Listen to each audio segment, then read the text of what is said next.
સુરત શહેરના નાનપુરા સુથાર મોહલ્લામાં ગણપતિ બાપાના મંડપ પર ગતરોજ શુક્રવારે સાંજે પથ્થરમારો કર્યો હોવાની ઘટના બનવા પામી હતી, જેને લઈ પોલીસે સ્થળે દોડી જઈ સીસીટીવી કેમેરાની તપાસ હાથ ધરી હતી, જેમાં નાના ટાબરિયા નજીકની ગલીમાં ક્રિકેટ રમતા હતા કે જેમાં એક ટાબરિયાએ હાથમાં બોલને બદલે પથ્થરથી બોલિંગ કરતો કેમેરામાં જોવા મળ્યો હતો અને તે પથ્થર નજીકમાં ગણેશજીના મંડપ પાસે પડ્યો હતો। આ જ સમયે એક મહિલા મંડપ પર આવી હતી, તે સમયે એક પથ્થર મંડપ પર આવ્યો, પછી થોડા સમયમાં બીજો પથ્થર ત્યાં આવ્યો કે જેને કારણે મહિલાએ બૂમાબૂમ કરી દેતા ટોળા એકત્રિત થયા હતા।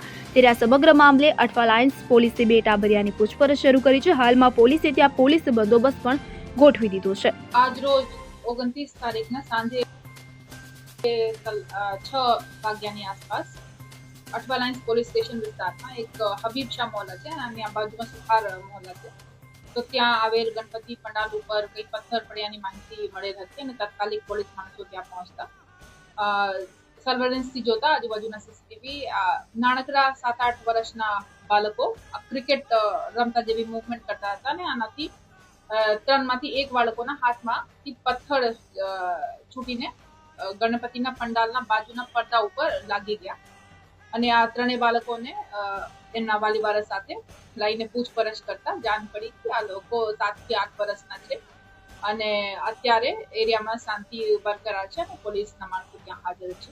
તો પોલીસ મીડિયા માધ્યમથી આજ હું મેસેજ કરવા માંગુ છું કે કોઈ અફવાઓ પર બિલીવ।